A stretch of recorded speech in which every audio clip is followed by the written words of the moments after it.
All right, so this is going to be a very open opportunity for discussion, but I thought maybe we'd start by asking a general question to the panel, kind of helping us all make sense of the information that's come through today, and also, bringing their own unique perspective of these issues. So this is the question, and maybe we'll start with you, Tanya, and go down the row, if that's all right. Just take a few minutes to share your thoughts, your feelings. The question being, what things, having seen all of this, and also your own experience, what things do you think we, all of us in this room, should be paying attention to when it comes to drug use among gay men? I think I might answer the question first on what it means in my position at clinical policy in the ministry. And I think it's good for us to think about, often we come at a problem with a blunt policy solution. And some of the data that's been presented here today reminds me that that is a very blunt instrument at times, and perhaps we need to refine the policy solutions much more. Do you have specific examples you'd like to? I guess in relation to the crystal methamphetamine, there's apparently a scourge of methamphetamine out there, which the data does not demonstrate that. So sometimes the political and government response is a very blunt, throw some money at it, and it doesn't actually get to the problem or the core issue where it's happening in unique populations rather than across the board. I think that this is a good example of that. Great. Thank you. Craig, do you have some thoughts? Where should we be paying our attention or putting our attention? I think what we need to be focusing on, I think Flux is a beautiful study and piece of work where it gives us some clear data and information about what's going on in the community, in the population in a general sense. I also think, though, that we can't underestimate the strength and the resilience of gay men in drug-using sexual networks and how we support one another and work with one another to have really good sex and really good sessions. I think Mo's slide, where he had some stuff around peer normalisation and how networks actually inform and support one another, whether that be in a positive or a negative way. I think for me that's quite a key slide and a key way for us to think about this, especially when we think about risk reduction and harm reduction approaches within a community development framework or a community engagement framework. I think if we continue to use social marketing or an over-reliance on social media and assume that that information is going to filter down into capacity building or competency building within those networks, I think that's a flawed approach. I think we need to be working a little bit more closely with communities and with sexual and drug using networks to actually do things like harm reduction practice, peer distribution of injecting equipment. If something is going wrong, whether it be about physical health or mental health, supporting our friends who actually access really good quality health care or go for an STI or a HIV test. So I think it's all there. I think we've missed the boat a little bit, and I think we need to refocus some of our efforts in much more of a grassroots community engagement and community development approach. Wonderful, thank you. And Sarah? Okay, I've got Nikki's notes here, so I'll speak to them, and she has been very eloquent around this. I guess coming at it from a clinical perspective, but also health promotion and a community-based organisation, I think the data that we have, that we're always thirsty for more, is actually huge and would be craved by the AOD sector, who often have a paucity of data around behaviours, attitudes, and how use is playing over time. So I think we're actually really fortunate with that. And when you talked with the mainstream, there's two things happening. One is how do we work with mainstream AOD services and health services? Second off, how do you offer specialist services, recognising people want options in our communities, they want community-based, non-clinical options as well. Is how do you capacity build mainstream services? Certainly AOD services tend to grapple with how do you do sexual health and even having those discussions, though there's an appetite for it. NADA did a fabulous community forum last beginning of the year actually with us, and it was completely full, which was brilliant. And having those conversations and that awareness around things like PrEP, which is actually quite low knowledge levels in the AOD sector more broadly.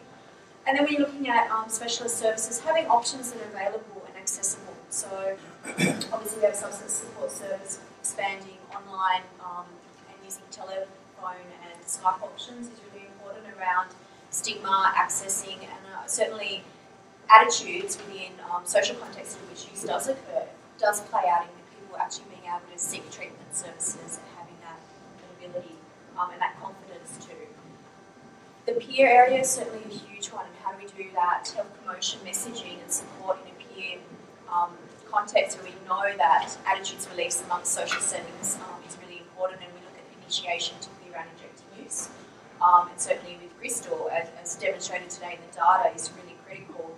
And so there are some policy and legal barriers around that, certainly around peer distribution. How do you work with peer networks where we're moving from more social settings to private parties, even using when people are problematic on their own, in their own home? How do we get the health promotion messages to them and that safety concerns and how they address it and are empowered to do that? That's great, thank you. And Adam, any thoughts? Where should we be looking? Sure. I want to underscore something that Sarah said first, and then things that we might want to be attentive to. It's about the quality of the data that exists. The data that's available here via Flux, via the periodic community surveys, via the work that NDAC does, it shits all over anything that the UK has. Yay! I've been involved in quite a few global reviews of drug use among LGBT populations. What you have here in Australia dwarfs anything that exists anywhere else in the world in terms of the scale and quality of the data. I think it's just worthwhile, however imperfect you may find the data that exists, and there's always more questions you want to ask, bear in mind that you have access to more of it of a decent quality than anyone else. So just all of that. And the thing I think to be attentive to, as silly as it sounds, is the data itself. And the data itself in the context of often dominant political and media representations of drug use among this population. And I was really struck seeing again the data that Garrett presented that showed that there wasn't an association between mental ill health, depression and anxiety and drug use. And certainly back home, and I've seen it here in the Australian press as well, that association is made again and again and again in the media. That the reason why gay men must be taking drugs to such an extent must be because we all hate ourselves and we're all terribly stigmatized and vulnerable and marginalized within our communities, and that affects us in terms of enhanced depression and anxiety. Of course, that is going to be the case for some individuals. I would never dispute that.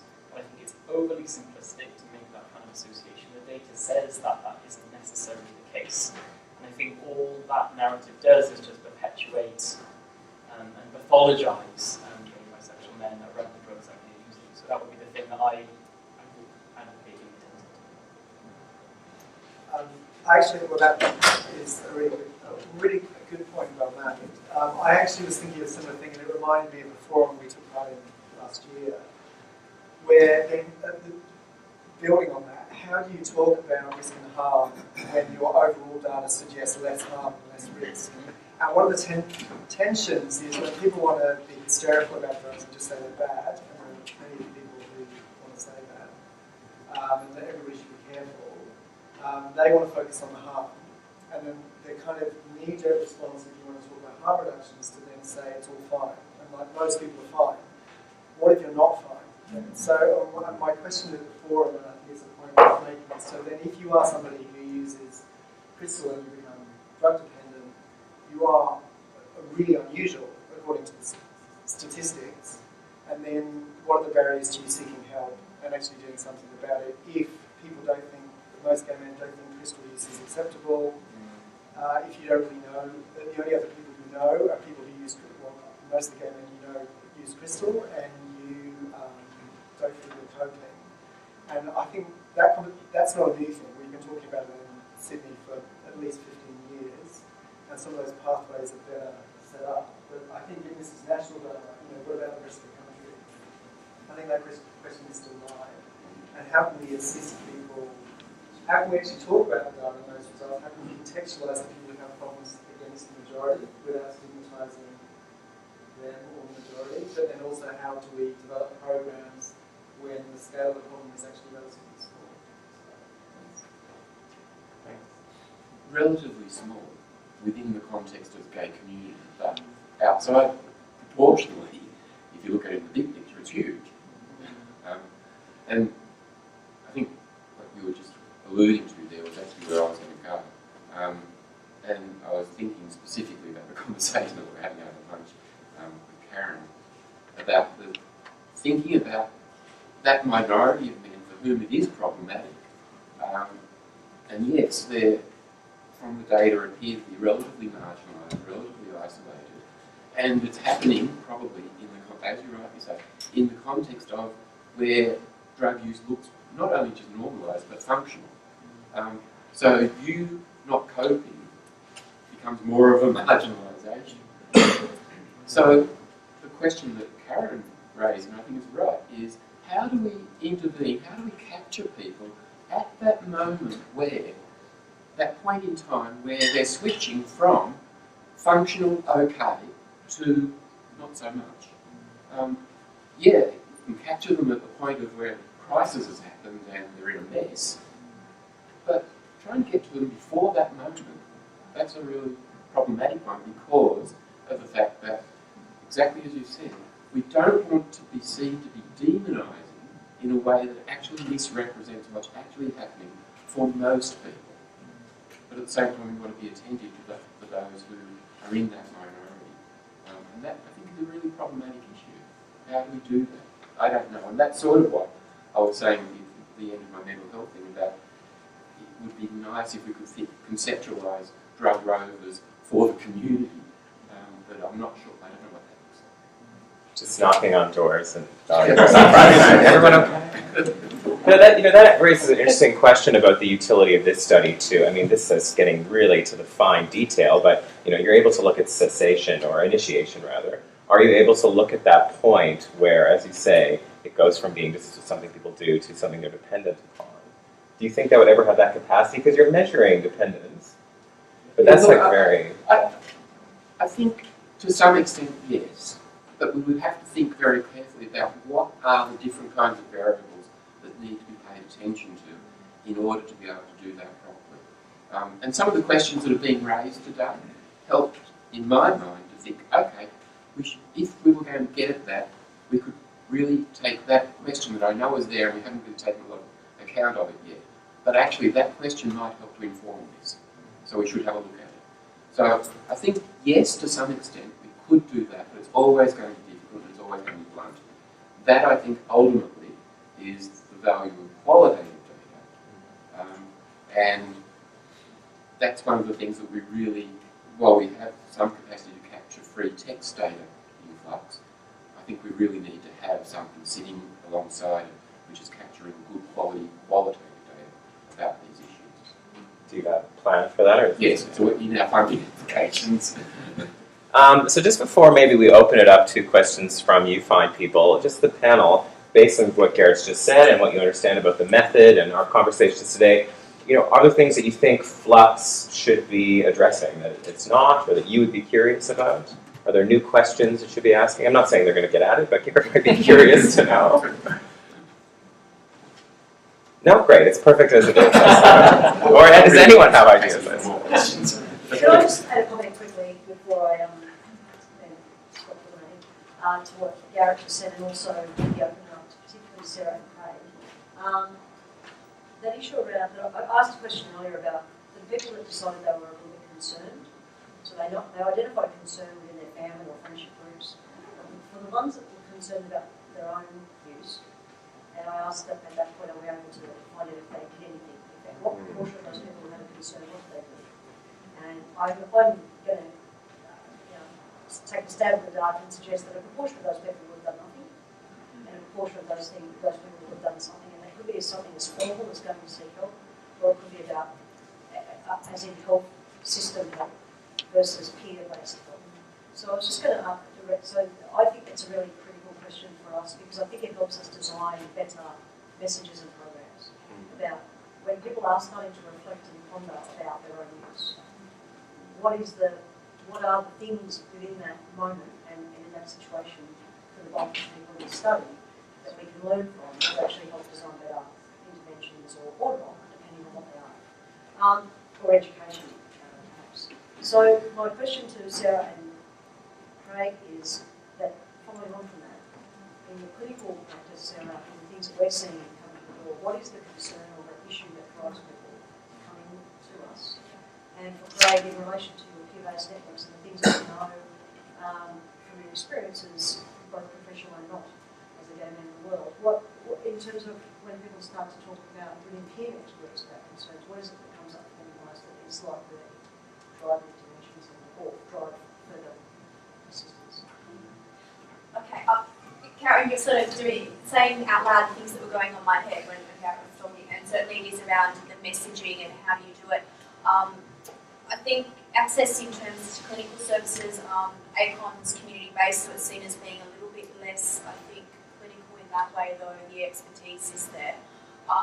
We're looking at 40% of the clients coming through are actually working full-time, and it's often around, is that actually starting to affect their employment? Or is it raising issues within their relationships? That's often the other big factor that comes through. So if people are actually showing that care or concern, or there are things which are starting to come a little bit unhinged for them. Certainly I think when we have clinical responses, we don't just want the pointy end, we want to be intervening a lot earlier. And so things like St Vincent's S-Check model tries to do that in terms of, and I think the messaging around it, around keep a check on your health, while you're using, not saying cease or cut down, but certainly keep a check of it and keep informed about how that's going. And certainly within substance support services, such a large majority of our clients who don't have a GP, we don't have anyone that they're doing that check-ins with, or if they do, they're not having those discussions about their use. So it's about, I think we need to, message that that's really important to have, but also be doing that work with those primary health providers in how do you actually broach that, how do you support those discussions to happen, because sometimes they're actually not going to be instigated by your patient, you're actually going to be the one who needs to signal that it's a safe place to do so.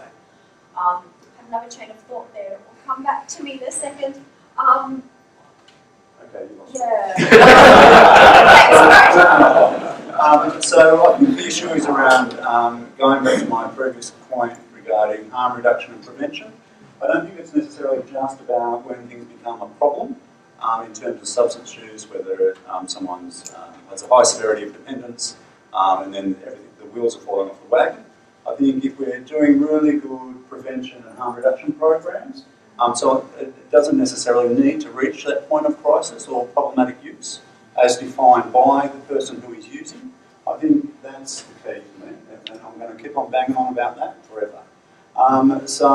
But within my peer networks, or within both some of the peer support programs that Positive Life New South Wales runs, and also within my social networks, my friends realise when something's going on with their meth use or their substance use. They know if they're not happy with it, or if they're using too much, or if they're lying to their friends, or they've just ripped someone off, or they've had a fuck session that hasn't really worked out well for them. They talk about that. They talk about that with their mates. They talk about that with the people that they care about, and they do things about that. They say, hey, let's catch up for a meal, or one night I was having beers with a mate in a Newtown hotel, and there was a couple there, and I say, hey, you guys all right? You're looking a little bit scratchy. And they say, yeah, we're just really trying not to contact the devil and have a taste. So then you have a couple of beers with them, you take them out for a meal, you hang out with them. You spend time with one another and you have an honest conversation with people. It doesn't need to be that difficult. I'm not talking about referring to clinical services. I'm not talking about what that means around counselling. As people within the community, we talk to one another. We just need to be having honest conversations, and people can come up with their own solutions and answers around what this looks like for them and what they want to do for themselves to try and pull back a little bit or get things back on track. I'll take it back and I'll echo it. It's not always clinical services are the answer. Certainly there are lots of ways people can manage their use and get support. I think within clinical services we also need to be actually able to say methamphetamine use is not something we can't work with. A lot of services are set up for opiate and alcohol, and that's where the evidence base has been. It doesn't mean we can't work with methamphetamine use. We've actually got really good results. Toby's studies about substance support says actually we can do that work, and we need to have instill that confidence in our communities that there is help available, and it does have good outcomes. Thank you. All right, a few more questions. Bridget? One of the things that strikes me, Gareth, about the whole design of Flux is that there's an opportunity for actually having interventions as part of the research. And presumably you could start off in a fairly, at the pointier end of it, so that when someone is identified that they're having particular problems, you might start off with somebody being sent a kind of form letter that has at least identified good services in their postcode area that are free or something like that. But as it developed, it could become more nuanced, so that when people were giving milder signals, like if you had particularly strong partnerships with particular services, that people could, get connected to someone that they could just kind of have a bit of a chat with online to work stuff out, to build that into part of the research project seems like a fantastic opportunity. Obviously something that takes time and money, but kind of fairly obviously where it should go. BestCheck is, it's not a research activity, but BestCheck is doing good with that. And I guess I feel like depending on the responses as to the level of information that is then provided. yeah, because if it were a qualitative interview that the person was part of, that stuff would happen. If they started to express certain things, you would try to link them with certain things, And there are ways to be subjective kind of automatically, and obviously it's not as good as personally, and obviously it's not the same as actually meeting somebody in a pub or something, but it's a step. And it's like making things easier. It's funny you said it, because in one of the cells you actually asked about suicide ideation. If someone does indicate that they have had any thoughts of suicide, if we do prompt them with a referral of life ones, Yeah. That's a duty. And that's, And that's the kind of blunt end of it, isn't it? Yeah. We could get more nuance than that, but that's a start. Yeah. the capability is there. Yeah. But it would require resources that we don't really have at the moment to be able to do.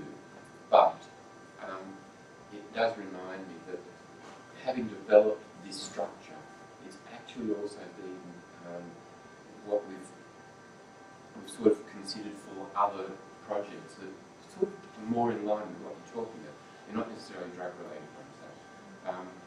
But I'm just thinking that we've actually considered the use of this method as a way of intervening, but then it's about evaluation of the intervention as well.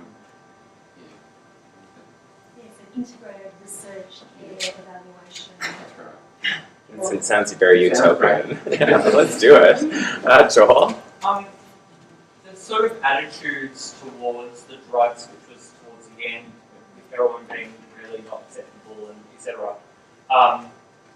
Is that a quasi indicator of stigma against particular drugs, or is there any other measures of stigma as either a potential harm or a perceived or real barrier to help-seeking behaviours? Yeah, Adam, do you maybe want to take that question to start? Because I think stigma is actually the one word we haven't really said today. I mean, we talk about stigma a lot, but it's certainly highly relevant here.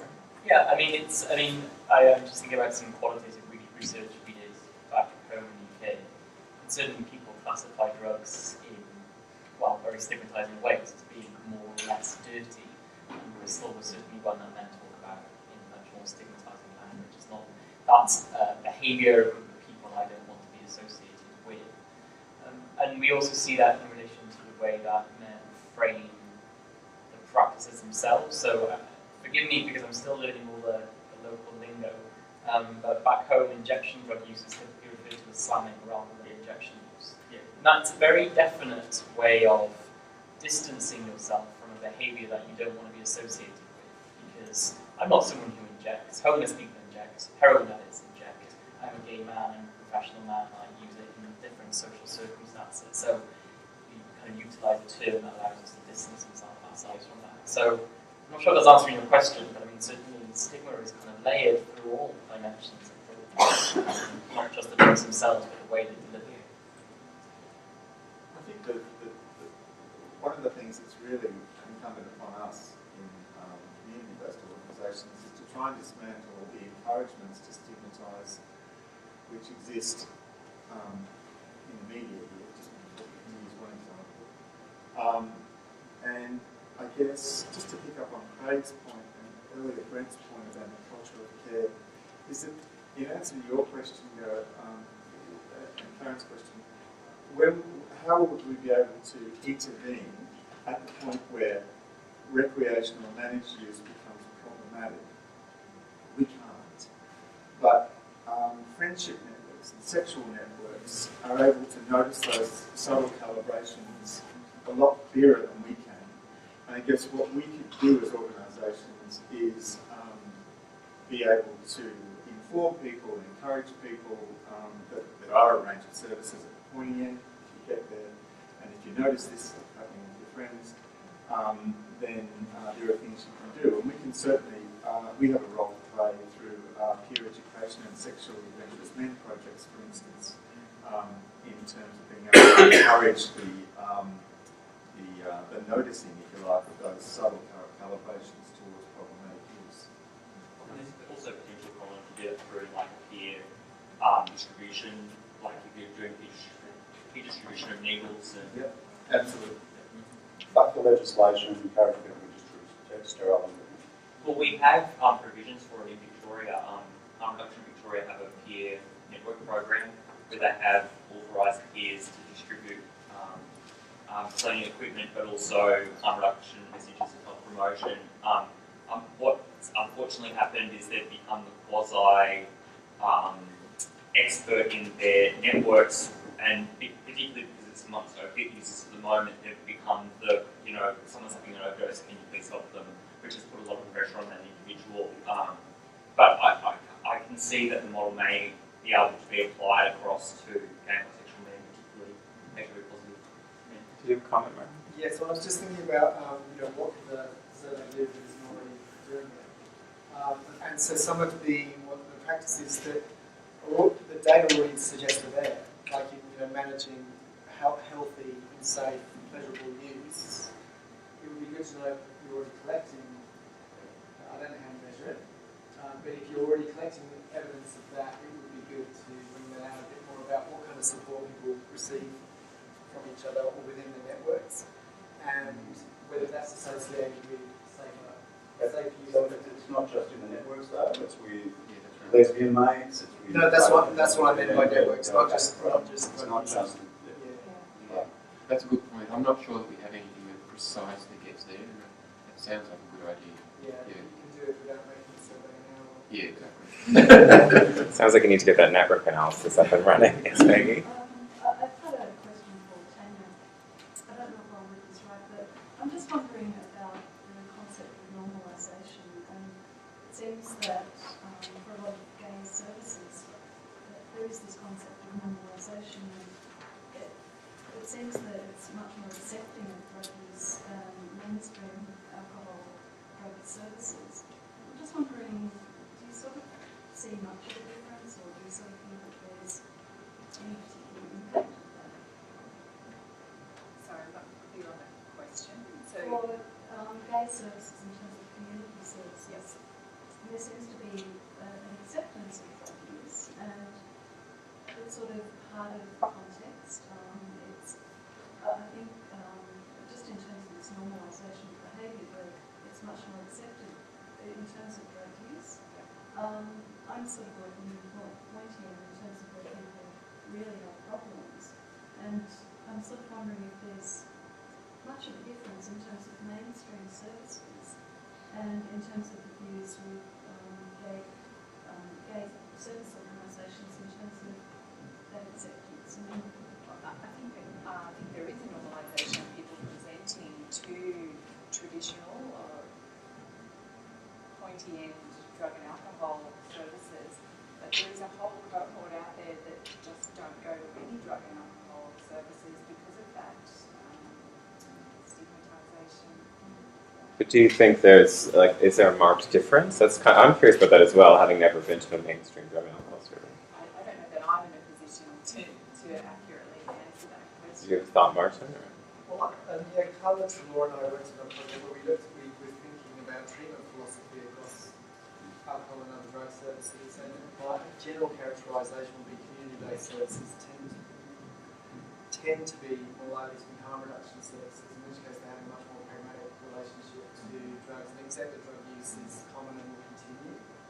Whereas some clinically oriented or 12-step programs will have a very different view of what drug use is and whether it's acceptable or not, and whether it should stop or not. And I think the work we did then, which was just about general clients seeking drug treatment or going through drug treatment, is that people seeking help often don't have any sense that there's a difference in treatment philosophy and service.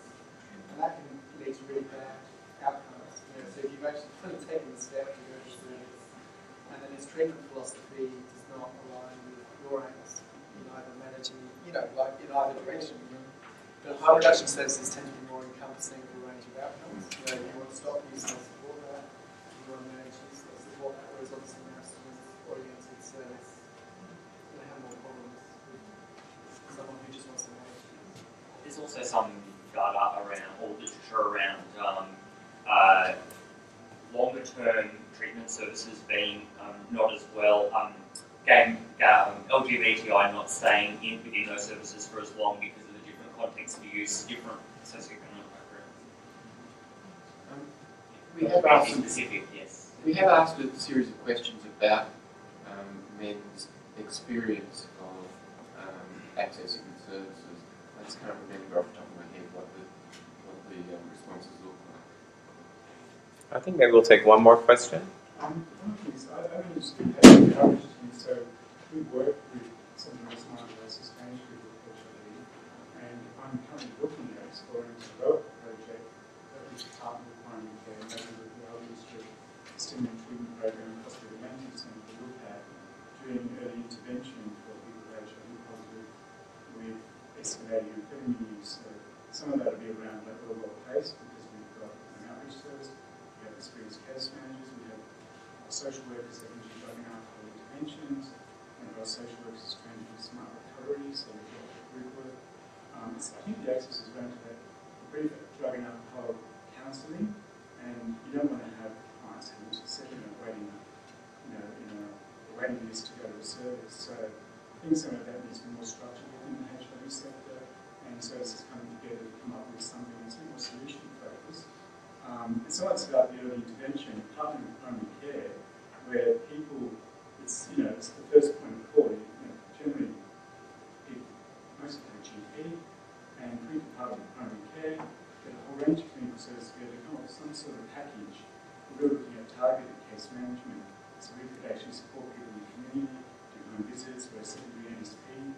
So there's facilities and services out there. I just think we just have to be a bit more creative in how we structure some intervention.